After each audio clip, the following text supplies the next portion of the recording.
Support for Carolina Business Review is provided by Grant Thornton. Operating in more than 100 countries, our tax, audit, and advisory professionals specialize in helping companies unlock their growth potential.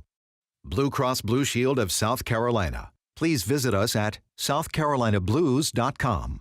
And Sunoco, a global manufacturer of consumer and industrial packaging products and provider of packaging services with more than 300 operations in 35 countries. Now that one of the most contentious, debated, and acrimonious election seasons is behind us, our servants, our public servants, can hopefully focus on deliberating and making policy, and we all hope good policy. This is the most widely watched source of Carolina business and public policy. I am Chris William, and thank you for watching. One of the biggest policy and business issues unresolved in many people's minds is the Carolinas Medicaid funding gap. Now that some of the political heat is dissipated to some degree, will the legislative building in Raleigh and Columbia State House seriously consider accepting federal dollars to close that health care gap? That is not the only thing we will discuss, but it's certainly fair game on this edition of CBR. And later on, North Carolina DHHS Secretary Rick Brajer joins us. Major funding also by Novant Health, bringing you world-class technology, clinicians, and care when and where you need it. The Duke Endowment, a private foundation enriching communities in the Carolinas through higher education, healthcare, rural churches, and children's services. And by Blue Cross and Blue Shield of North Carolina. Who's responsible for rising healthcare costs? Join us and many others in a candid discussion at letstalkcost.com. On this edition of Carolina Business Review, Frank Hill from the Institute for the Public Trust, Bernie Mazyck of the South Carolina Association for Community Economic Development, and special guest Rick Brajer, Secretary of the North Carolina Department of Health and Human Services.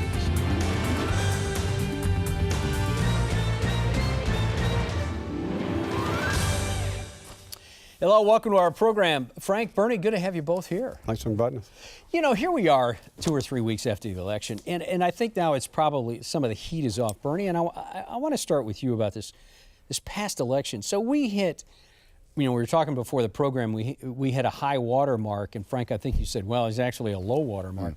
In the acrimony, the sore bitterness, the anger that people have just around the whole process and with each other. Where does this come from? It can't be about the candidate. It's got to be something else. Well, I think we've gotten into a period of identity, and people have begun to identify in certain groups in certain areas. So this whole sense of broader community and the greater good has been lost somewhere. And so we've kind of gotten into camps.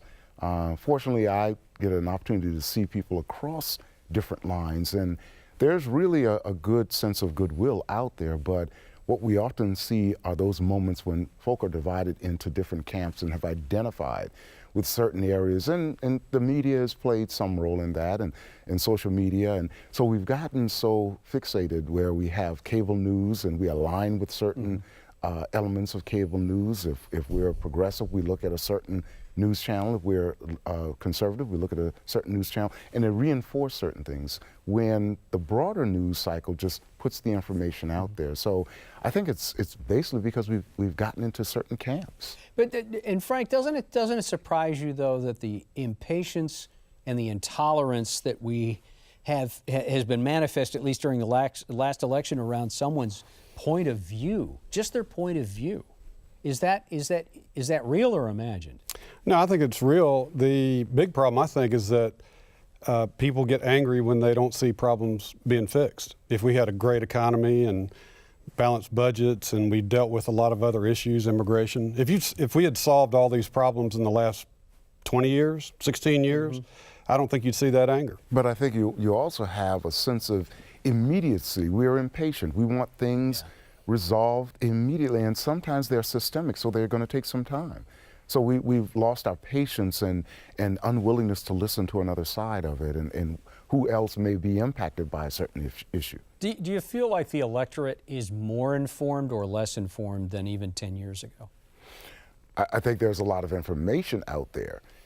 Again, it's how that information is couched, how it's spun, and therefore it is taken in a certain area. Yes, there's more information. There's more outlets to give us information, but a lot of times it's framed a certain way. Yeah, Frank? I don't think the fundamentals of what's going on are out there. A lot of people don't know where to find it. For example, on the budget, people think all you got to do is get rid of foreign aid or agricultural supports and you'll balance the budget. 65% of the budget is going to be Social Security, Medicaid, Medicare, and interest on the national debt. And unless you deal with those issues, we're never going to balance the budget. We're heading back to $1 trillion deficit probably in the next 2 years because nothing fundamentally has been done in 16 years. Do you think now with a new president in office that there will be some forward momentum? Forget about the politics of it, but now we're going to be building a status quo again. Can we get some things done now in the next 2 or 3 or 4 years? I hope so. Yeah. We did have some major budget deals cut in 1990 when President Bush 41 was there in a Democratic Congress, and then 97 President Clinton was there with a Republican Congress. So they came together 2 times before, and actually we had 4 balanced budgets after that. Bernie, do you think we're going to have an opportunity now that we get past the election, business back to what's normal, business to something that we can at least move the ball forward metaphorically? I think we're going to have to take the longer view. We're going to have a sense of who we want to be as a nation, and we are going to move to a more diverse community. We're going to be moving to a more diverse country, and we're going to have to embrace that. And so as long as we can recognize that there are a variety of viewpoints that are going to be coming to the table, we've had experiences in the past where people have gone beyond their ideology and have looked towards the greater good. And as long as we can get to that, I'm hopeful that yes, we're going to be making some good strides in the right direction. There are some dialogue going on in the background around Medicaid funding. Both states, as you both know, have not accepted federal dollars to subsidize what Medicaid spending has been in North and South Carolina. Do you think now that some of the pressure is off politically, that there will be more of a dialogue, Frank, on Jones Street in the North Carolina General Assembly? Think there's going to be more chatter about, well, let's consider this, and how can we get to the point where we take those dollars? Well, it depends upon how many seats in the Senate and the House Democrats pick up. That always governs what that debate's going to look like. But do you get the sense that there's a spirit of open-mindedness around this in general? In terms of Medicaid expansion? Yeah. There's probably some concern about it. I did some work on the Medicaid reform effort, and we found out that there was a lot that needed to be done to fix the Medicaid system in terms of payments and computers and record keeping. And a lot of people were worried that if we expanded without fixing that first, were we really going to be using the money optimally? The other problem is that if you take free 100% match, 5 years down the road, it's going to go to 90%, and then you got to pay for that. So people are a little worried. Everything's got to get lined up before I think they would expand it. Yeah, Bernie, what about South Carolina? South Carolina is going to be focusing on roads, and that's going to take a top priority. And I think there's just going to be a lot of energy focused on that. There's going to be a lot of other issues that will probably overshadow Medicaid expansion. So no room for a dialogue around Medicaid? I don't know that there will. There'll be some efforts, but I think the overriding issue is going to be roads and getting a roads bill through that with the gas tax. And I think we'll make some inroads there. Yeah, okay. Gentlemen, thank you. Stay with us. We're going to meet our guest in just a second. Next week on this program, he's been here before. His name is John Skvarla. He is the Secretary of Commerce for the Old North State, not talking just about economic development, but policies a lot more broad, or a lot broader than that. We'll talk with Secretary Skvarla next week. And in 2 weeks, she leads this nation's largest public utility. Lynn Good back on the program. She is the Chief Executive Officer of Duke Energy. Our special guest has a business pedigree that is decades wide and deep in healthcare, biosciences, the health side of a consumer products company. He has brought to bear his ability to convene and collaborate leaders and groups to an end. Joining us now is North Carolina Department of Health and Human Services Secretary Rick Brajer. Mr. Secretary, welcome to the program. It's a pleasure to be here, Chris. So Sir, as you bring to bear your skills, your passion to an end, the question is, what end? What are you trying to do? Well, there are both personal drivers and professional drivers, but certainly the professional drivers are to improve population health for North Carolinians. You know, we're a great state. We're the 9th largest and wealthiest state, and yet we're ranked 30th in terms of overall health. I'm deeply committed to really dedicating my efforts and pulling together teams so that we can solve that problem. Mm-hmm. And the problems are fairly wide. They range from infant mortality to various other health outcomes, rural health disparities. So there are a lot of areas where we can grow stronger as a state. And I've got to ask you this question because it's important, but also we were just talking about it. Medicaid funding. That seems like, as Frank and Bernie both articulated, some of the challenges around taking that money, or at least talking about accepting that money. But is there Medicaid, is there federal dollars, will there be federal dollars for Medicaid funding in North Carolina's near-term future? Well, let's start off first with what the baseline is. Today as a state, we spend $14 billion on Medicaid. It's a program that touches 1 out of every 5 citizens in the state. And if you look at it systematically, in terms of what impacts patient outcomes, 10% of it is related to genetics, 20% of it is related to clinical care, so things like Medicaid, but 70% of it is related to what are called social determinants of health, factors such as food, education, employment, the safety of the living environment in which you're part of, the relationships that you hold in your life. So the big lever in terms of driving population health improvement are things outside of the quote-unquote Medicaid program. So as we think about expanding, we first need to think about how can we drive improved patient outcomes, because today we're not where we need to be.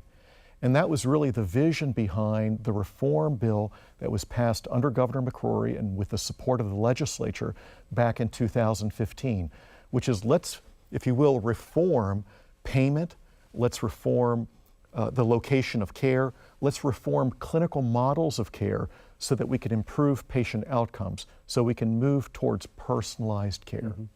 Bernie, question? Well, Secretary, we talked about those social determinants of health, and one factor that we see is income. In South Carolina, we recognize that from an economic standpoint, the state spends $1.2 billion on factors related to obesity. A lot of that is related to the income, and we see those disparities. Do you see a role for us to affect health through other areas other than direct health care? Well, as I indicated, I do. So social determinants of health. So when we invest, there's a fundamental difference in patient in health outcomes when somebody has a high school degree or more. Okay, there's a huge, cut between those two. But the area increasingly that not only I see, but we see as a state, and the types of discussions we have with CEOs of health systems are around what will we do around food. Food is such an important driver. How do we make sure that we address food scarcity as well as obesity that go hand in hand? How do we ensure that there is food available in areas where there is great scarcity? How can we encourage education around food and the choices around food and the culture around preparing and eating healthy food? And that may be one of the most important things that we can do in terms of driving social determinants of health. You've heard of food deserts, right? Absolutely. And we have those in South Carolina and in North Carolina. We do. And we need some strategies to help mitigate that, where grocery stores are located, fresh food outlets. You all have a good system of farmers markets in North Carolina, and we're developing those in South Carolina. How can we really help mitigate some of that? Well, what's amazing to me is that some of our areas of greatest food scarcity are in our rural areas. And so if you plot where our greatest food scarcity is, you also see the poorest health outcomes, highest rates of infant mortality. All of those go hand in hand. And so there are experiments going on though now. Some of our health systems in North Carolina are experimenting with giving prescriptions for food, meaning food coupons. They're experimenting with subsidizing farmers markets in specific areas. I was with the CEO of Navant yesterday, and he spoke about how they're actually talking about putting in place, the equivalent of food, clinics as well as food sources in these areas. And so we all see the opportunity for getting integrated into the community, addressing social determinants of health in the communities where people live. And I think the fact that we can have institutions collaborate with each other. Absolutely. Whether it be the grocery stores or food farmers markets, collaborating with health facilities, community development corporations working in communities. I think we can help address that issue. I agree. And this is where Medicaid reform fits into, Chris and Bernie and Frank, in North Carolina. Because what we're seeking to do with Medicaid reform is first, through capitation, we're also trying to create flexibility in payment so that in fact health systems that will increasingly take ownership for the Medicaid population under a capitated plan now has the incentive but also the flexibility to address social determinants of health. Today, under a fee-for-service system, which is volume-based, there's no skin in the game, right? The more you do in the most expensive setting possible, the better you do from a gross margin and revenue growth perspective. Under a capitated plan, where now there's flexibility to address social determinants of health, now you have all the incentives to focus on that 70% that drive health outcomes, meaning social determinants of health, and to, if you will, make sure that the clinical care portion is only directed where it's really going to have a payoff. And that's what we're seeking to do in the state of North Carolina. Frank, I know you've been sitting on your hands over there. Go ahead. Well, I was just curious about where you saw, given that we have the MCO effort already passed. What's MCO? Managed care, for Medicaid managed care. Where does behavioral health fit into it, mental health? Do you see it coming into the whole program quickly or dragged out over 4 or 5 years? Yeah, so that's, if you will, if you looked at it from a session law standpoint, it would say that our system for managing behavioral health, IDD populations, and substance and I'm sorry, use, Mr. Secretary, what's IDD? Intellectual and other developmental disabilities. So we have a system in North Carolina called LME-MCOs. They're essentially managed care organizations that focus on this special needs population. So they already exist today. And I think that's to the heart of your question, Frank. And right now, per session law, those, if you will, are in place until at least 4 years after Medicaid reform is implemented in the state of North Carolina. But if you look at it from a systems perspective, we're trying to drive health reform towards whole person-centered care, where we're connecting the head to the body. And so now the question is, well, should there be a segregated plan that does that just for the special needs population, or should in fact the overall health systems take ownership for all citizens in North Carolina and approach it from an integrated clinical care model so that we're addressing both behavioral, mental health, and physical health for every person that comes through the system, regardless of what their needs are. So do you think it would accelerate now, or do you think we're still going to hold to that 4 year after implementation, which is 2018? Yeah, it's far away. Honestly, it has a lot to do with, first, big question mark. Number two, it has a lot to do with the organizational readiness and preparedness of LME-MCOs, which today is struggling in terms of preparing for that future. Meanwhile, it has a lot to do with the appetite of large health systems like CMC, like Novant, like the UNC system, like Duke, to actually say, yes, we would like those special needs populations as well. We want everyone. Will they step up and say, we want the most complex cases as well? Or will they themselves want to make sure that there's a separate system that addresses the needs of that special needs population? But how does Health and Human Services play the honest broker here, Mr. Secretary? How do you, without compelling a healthcare provider to say, beat them over the head, you got to do it this way. Absolutely. Oh, and by the way, there's a payer involved here somewhere. Right. So how do you lead them all down the road as a Pied Piper to say, we need to do this, and here are the incentives that are going to incent the right behavior to go in the direction that we think is best for the population? Absolutely. So you've touched on one or two of the factors. One is that we're reforming incentive payments. So there will actually be payments of basically a holdback on payments of roughly 4% that will be linked to patient outcomes. So by developing quality metrics that are linked to improved patient outcomes and tying incentive payments to those improved patient outcomes, that's one way of doing it. Second is the way that we go about developing what those metrics are. We're doing that as a state. What are, in fact, the right outcomes to have in place? And then providing them with the flexibility to do what they need to do to address the system, to improve access, to extend hours in primary care, to address social determinants of health. But where we started was not at the end of the process, at the beginning of the process. When we wrote this waiver, when we spent the last year developing this waiver, we did it in concert with these health systems. We did it in concert with over 50 different medical professional associations in the state of North Carolina and with managed care organizations as well to say, hey, listen, how can we develop a North Carolina solution? So it started by engaging people up front in the process so that when we submitted something to the federal government, to CMS, that it already had North Carolina fingerprints of a large community, not just the department, the large community involved. And now what we're doing is we continue to engage these health systems, their CFOs, et cetera, in terms of saying, how can we drive the system? I routinely meet one-on-one or with the leadership teams of these large health systems to keep listening. What are the problems that you're dealing with? How can we drive progress? So I think it's through these conversations and through engaging people in problem solving as teams that we can get there. And ultimately, that's what I hope to contribute to this process.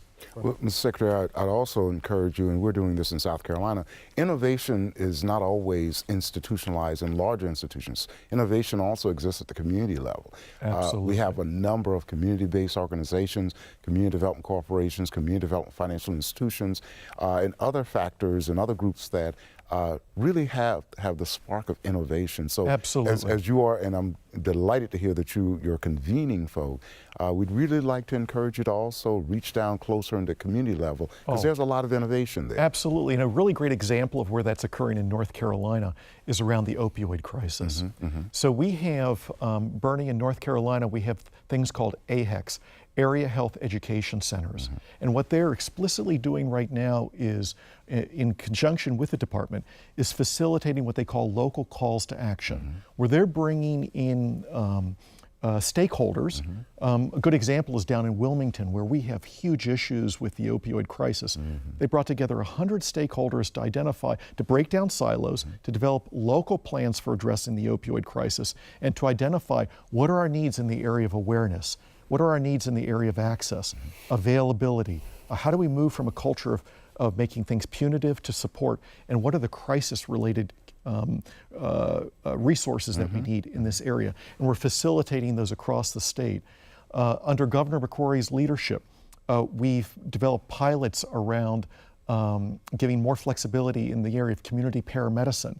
So communities are experimenting with different ways of using paramedics to engage both in the behavioral health crisis as well as opioid crisis, to divert them to treatment rather than diverting them to EDs or to prisons. You know, so we have a high culture of experimentation, but certainly we can do more. And community health centers could also play a role in that as well. Absolutely. A good example is in Asheville, where we've recently, that community has built up a program called C3 at 356. It's a comprehensive crisis center that's oriented, that was funded by local dollars from the city of Asheville, local dollars from the local LME-MCO, local dollars from, I think, engagement of the social services department, where they put that capability in place. And so there's more and more we can do. So Governor McCrory is a huge believer in really decentralizing decision-making down to the county level. And our department, one of the things I'm really proud of, is our department really partners very closely with the Association of County Commissioners, and we seek to really do that as well. So we're real believers. We have less than a minute left, Frank. I'm sorry, I'm gonna have to take conch shell back here. Go ahead. In less than a minute, actually in about 30 seconds, Mr. Secretary, but doesn't that come back to the first question? Don't we need to consider taking some Medicaid dollars here? Wouldn't it make sense we get all these other things fixed? Isn't that money we ought to be using? What we really need is a North Carolina solution that improves patient outcomes. And there are ways of achieving that either with or without Medicaid expansion dollars. Will it be a question? Will it be a discussion that we'll need to address at some time as a state? Of course it will. The question is how, when, and what else will be integrated into that discussion. Okay. Last word. Thank you. Nicely said. And thanks for joining us. It's good to see you on the program. It's been a real privilege and pleasure to be here. Thank you, Mr. Secretary. Frank, welcome to the program. Good to have you here. Bernie, welcome from Charleston, one of our favorite places. Until next week, I'm Chris William. Hope your weekend is good. Good night. Major funding for Carolina Business Review was provided by the Duke Endowment, a private foundation enriching communities in the Carolinas through higher education, healthcare, rural churches, and children's services. Blue Cross and Blue Shield of North Carolina. Who's responsible for rising healthcare costs?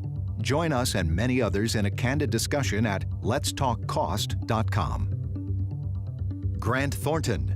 Operating in more than 100 countries, our tax, audit, and advisory professionals specialize in helping companies unlock their growth potential. Novant Health, bringing you world-class technology, clinicians, and care when and where you need it.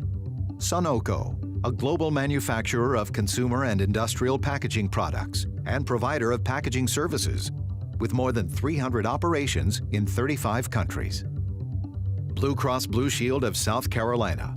Please visit us at southcarolinablues.com. And by viewers like you. Thank you. Promotional consideration provided by Business North Carolina Magazine. For more information, visit carolinabusinessreview.org.